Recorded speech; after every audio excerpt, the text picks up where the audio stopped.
So running. DJ, I can't tell you how many times I get the question of how much you're running or how much we put running into the program. How much you should be running if you're in selection or in the military. What are your thoughts, man? I used to love running growing up. I loved sprinting, I loved distance running, I loved all of that. But based on my body type, my body wants to be an Ethiopian, I just won't allow it. And when I run, I lose weight exponentially faster than anybody else I know.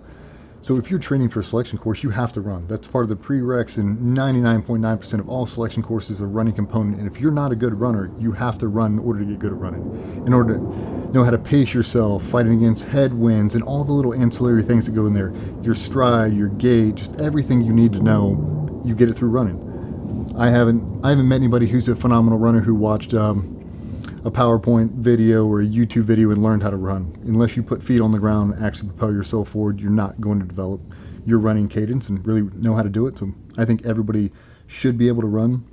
I think people get this misconception is you have to be a distance runner to be a special operator or to be a tactical athlete. You have to have a huge distance running component. Like you should be able to just go out and cold bore a half marathon. In my opinion, if you can run 6 miles, you can run 12. If you can run 12, you can run 24. You just have to run longer. It's like the David Goggins approach. Just do it, and you can. It's very different when you have to hit a time wicket. Like for this selection course, you have to run 3 miles in under 22 minutes. That's a trainable event. You need to be able to train for that. Do I think the tactical athlete needs to be able to hold that the entire time? No. I think you're better off training for selection, getting through selection, and then tailoring your running program to best suit the job you're about to do. And some guys, they get really, really good at walking long distances and then focus on sprint work, agility, proprioception, rapid change of directions. They get more out of that, and it's more tactically applicable than it is being a straight line distance runner, right? Flat terrain, pavement, and New Balance shoes. It's not a thing. It's uneven terrain, it's rocky, it's hilly, it's slippery, it's all these different things. I do like the ability of being able to transition and put feet on pavement, generate force, and sprint. I love sprints. Short, 50 meter, 100 meter, 200 meter, 400s, 800s. I love that component, and I think that's very, very useful. What I see a lot is people think that they have to run to keep their weight down. And the majority of people I see, that's the only reason they run is to try to keep their weight in control. And the longer that I've been training, I've realized through myself and a bunch of other guys that I've trained with, if you're trying to run to lose weight, it's done in the kitchen, not on the treadmill. And you can get more out of it with a well-balanced diet and doing low-impact training for longer durations to get that fat burn component. But, I'll steal this one from you. Keep the main thing the main thing. If the main thing for me is speed and power right now, I probably don't need to be doing an 8-mile conditioning run before I walk into the gym. And a lot of people mix that up. Like, well, it's easier for me to knock out my run first thing in the morning, then I go to the gym.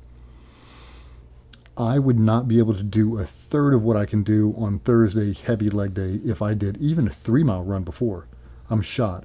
So if you want to do that, I would save that for an off day.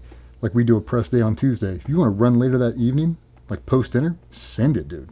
You want to take a 2-hour break, get in a contrast shower, then go out and run, do that. But I'm really on line with you. Keep the main thing the main thing. If running's your main thing, brother, you got to run. Mm-hmm. If it's not, then why are you running? Is it because you love it? If you love it, hammer down and go. But if you're trying to build a more capable vessel, you're trying to get bigger and stronger, running's probably not going to get you there if you do it before. So being mindful when you start to add it in. And guys ask me all the time, like, why don't you do 4-mile conditioning runs anymore? Because I'm never going to be put on a stopwatch again. Like, I don't need to do that. I don't need to run for fat burn aspect. We still sprint, and I'm still fast. Yep. Like, I'm still as explosive as I want to be. But for me, just because of the hip injuries, when I pound on the pavement for even a mile, even 2 miles, I feel it for days afterwards. Just the arthritis builds up, and I feel like it puts me in a spot that's really hard to dig myself out of. But if we wanted to train for it, instead of doing those 20-minute walks, I would do speed walks, and then I would do jogs, and then I would go to run, and then I would go sprint, and then I would add another lap, and then I would slowly but surely build myself. And that's what we talked about here. Like 2 laps around this building is 1 mile. Mm-hmm. If I run at a conversational pace, I'm roughly at an 8.5, 9-minute mile, just cruising. Well, what happens if I sprint it? Then what can we do? Well, let's do 4 laps. Let's do 8 laps. Let's start to build up our capacity. But I'm doing it because I'm training for, my kids want to run a half marathon. Well, that's how I train for it. I'm not trying to keep that up to the duration because it's not what my end goal is right now. When I run, I'm sprinting in short durations, 100 meters, 200 meters, as fast as humanly possible. And with that, just in my normal daily wear, I'm not in Lululemon shorts with running shoes on. That's just not how I run around. So I don't train myself for, it's just like weighing in. Like, I don't weigh myself slick down naked because I never walk around out in town naked. I weigh myself in whatever I'm wearing, right? It's my true power. So can I sprint in everything I have on right now? Yeah. Right. Running running is a very polarizing conversation. It's almost one of those things that people, running is like a badge of honor, where they pride themselves in being a runner. And I love that. Any sort of physical activity that promotes wellness and positive energy, dude, by all means, I don't care what it is. If it makes you feel good, makes you feel happy, makes you a better person, like, keep doing it. But it's always the question for me I always ask is I always try to ask why twice, because normally you can kind of discover why. Like, hey, well, I'm trying to figure out when I should run more. Okay, why? Well, I just need to improve. I'm tired of getting tired when I'm going upstairs. Why? Well, I'm just tired of being out of breath. Okay, well, if you're just tired of being out of breath and you need to get in better shape, your heart does not care. Your heart and your lungs do not care what exercise you choose. It can be bike. It can be walking on an incline on a treadmill, like you mentioned. It could be jogging. It could be walking fast. It could be anything when it comes to getting your heart rate up. So then it's like, okay, well, you're choosing running. All right, check. All right. Well, running isn't bad for everyone, but running might not be fit for everyone. If I was 200 pounds, running would feel a lot better than me being 230 pounds right now. Like, running is a lot. I can sprint, my joints feel good, but if I go longer than 2 miles, oh, I feel it. My hips feel it, my feet feel it. Like, it doesn't feel fun. My lower back starts to get a little, like, that's not a fun feeling. So I'll choose to maybe ride my bike to get more of that heart rate effect. But it's like, where are you at with your training, with where you're at professionally? So, like, right now, you don't have to run. And honestly, when you were doing how often did you run?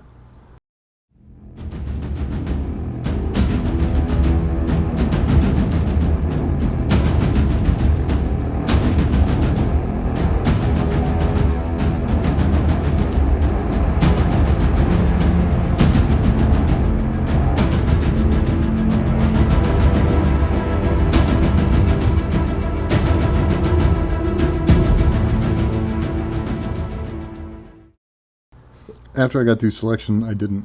It was like you were walking, like maybe at an expedited pace and maybe like a burst, but you weren't jogging in to an X. Like, you weren't jogging into anything. No, and I mean, some of our sprint work would be extremely heavy sled pushes. We drop it and then finish the sprint. So if it's a 100-meter sled push, we'd push it for 25, drop it, and then blow through out of the gate as fast as humanly possible, stop and reset. We drag and reverse, let it go, 180-degree turn and sprint. Rapid change of direction, power into the floor as fast as you can go, like that kind of usable stuff. I pick up have you ever picked up one of those 240-pound mannequins that we have, the training dummies? That is extremely difficult to do. So we would drag that thing back, throw it over your shoulder, ass over tea kettle, and then take off in a sprint. Pick it up through your shoulder and run 50 yards. Like, usable stuff that's applicable to you, but really just get comfortable in moving your vessel rapidly. I've got to be able to move this thing because more often than not, you're not in a slick down component. Outside of the training field, that's not what you wear. You have a bunch of stuff on you. And if you never challenge yourself inside of that, to me, it doesn't really translate well. You take a guy who's a distance runner, a marathon runner, we'll throw 80 pounds on him. Very, very different. For us, there's that hybrid approach. Like, I love running too. There was nothing better before I had my injuries and going off and throwing an iPod and just sending it for an hour. It's kind of like active meditation. Like, if running's not hard for you and you're just getting it for the therapeutic benefits, I loved it, dude. Yeah. It was something very therapeutic about just, what are you doing? I'm going on a run, and just send it. I love it. Yeah. I'm not trying to burn it down. I'm trying to just realign with myself. And running was a really good way for me to do that. For me, I look at running it's a tool. Like you said, if I'm preparing for selection or a PT test, I know the goal. I need to run I don't know, an 8-minute mile. Okay, then I should structure my training to be able to run an 8-minute mile. That doesn't mean I need to be running 3 miles. I'm only going to run 1.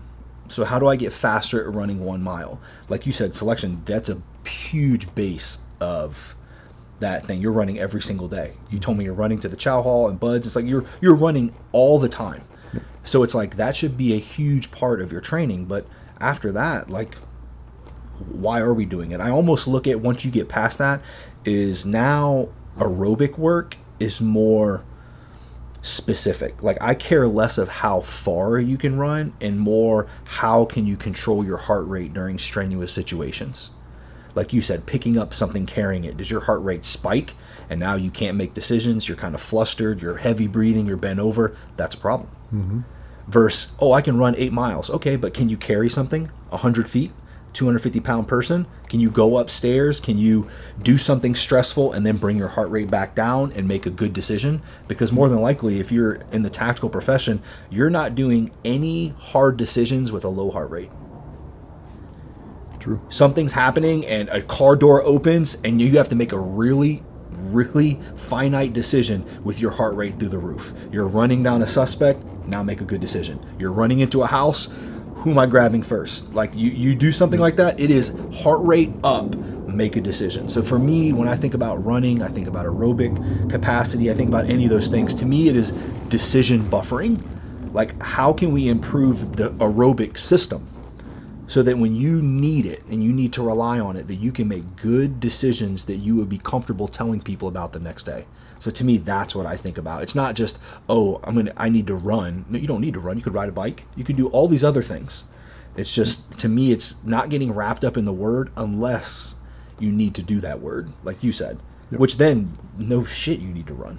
I mean, you see so many guys when they transition over, and I'll just say all areas of special operations, it's police, it's everybody. So many guys got away from running and started doing Fight Club full time because of the aerobic capacity, because now that directly aligns with my job. And if you've ever had somebody your size get on top of you and won't let you go, that's a freak out moment. Like, now make a good decision. If I lift my chin up 2 inches, he's going to wrap his arm underneath it and it's over for me. Like, you have to make good decisions throughout this entire process. And fighting was a great option. But easy on my knees, it's bad on some other joints, but it translates directly over to everything else. It's like, now am I going to do a little bit more, cardio focused work. Now I'm going to sub in Fight Club. Now I'm going to lift. Now I'm going to be strong. I'm going to fight, and then I'm going to do long walks and incline treadmill. Now I've got it all. I get the fat burn component, get my explosive component, get my hands moving. Really, I feel like that really connects all the dots. But yeah, I mean, guys ask me all the time, like, I feel like I'm losing it because I'm not running. What's the goal? You're trying to be stronger? He's like, well, I'm trying to gain 20 pounds. Stop running. It is so crazy how backwards the industry is that people still think that's a thought process. But I hear it all the time. Like, hey, can we run more? Hey, dude, we have sprints once or twice a week. We have bike intervals, and we always have some sort of low threshold walk, and we walk by itself every single day. Like, if you're eating a clean diet and you're doing all of those, if you're a professional, you're covering all of your bases. Now, if you're getting prepared for something, then you might need to run more because you're going to have to run. But if I told you in 2 months you were going to have to do an open water 5-mile swim, you're probably going to start swimming. Like, well, would I swim all the other times? No.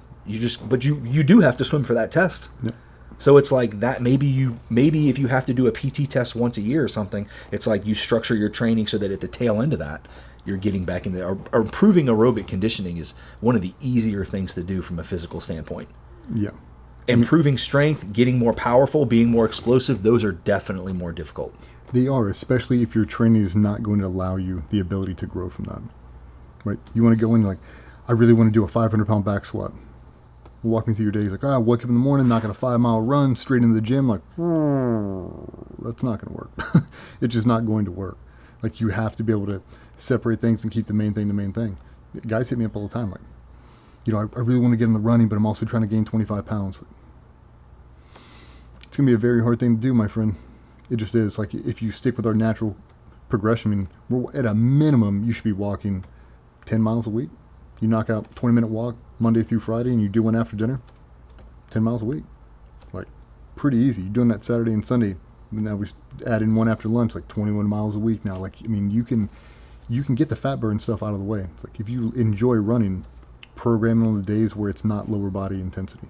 Right? You said it earlier, and the exercise order that you choose should dictate your goals. So when you keep saying main thing, the main thing, it's literally my favorite thing. It makes me feel good every single time, if I'm being honest. But if I want to be, like you said, you only get so much battery a day. Like, say you start out at 100% and you got squats that day. Why in the hell would I do anything that takes away from a detailed multi-joint movement of a squat that's very complex with fatigue from running, when I can just run or walk on a treadmill for hours after a squat and there's no form? But why would I fatigue my nervous system? So it's almost like understanding, like, your nervous system only has so much bandwidth throughout the day. And if you smoke that on an easy task like running, of course you're going to be fatigued for the bench. Of course you're going to squat less. Whereas if you want to run and you want to include those things, we put those at the tail end. That's why we always include those in the program at the end. Are you going to add additional running or aerobic work? At the end. Because we don't want to take away from the complexity of those big compound movements. And to me, I feel like a lot of the confusion are some of these freaks that live on the internet. You'll see the guy, he's like, today, I'm going to do a 400-pound bench press. I'm going to deadlift, triple body weight, and then I'm going to run a mile in 6 minutes or under 5 minutes, whatever it's going to be. Like, there's a handful of those guys out there. A handful of those guys on the entire planet. What they're not telling you is they've been training for that the entire time. That's not their norm. Let's see him do it at 50. That's not the norm, and it's not what the professionals are doing. It's like he's training that to prove a point, like it can be done. He's a unicorn. That's a physical unicorn, and hats off to you. That's not the majority of people, and we have to look at it. I'm a normal person just like everybody else. And I get the runner's high, and I used to get the runner's high, and everybody talks about that. In my opinion, I have never felt the runner's high translate to a back squat within the hour. I've never felt like I end a badass run, like, whew, let's load it up. I've never had it. Never. Like, I unrack, my knees already shaking. I'm like, my central nervous system is already shot. It's already so taxed. And like, now I'm going to put myself in a really compromising position with a lot of load on my back. Could be in a suboptimal position in the basement. Now I don't have any way to get out of it. What do I start to do? I start to buckle. I start to panic. Like, you're one wrong exhale away from throwing at your lower back or tweaking something. Now you're down for 3 weeks. It's like, you got to be really, really smart. I'm all about the guys running. I would tell you, keep the main thing. If you're trying to get bigger, stronger, faster, get bigger, stronger, then get faster. There's a reason it's in that order.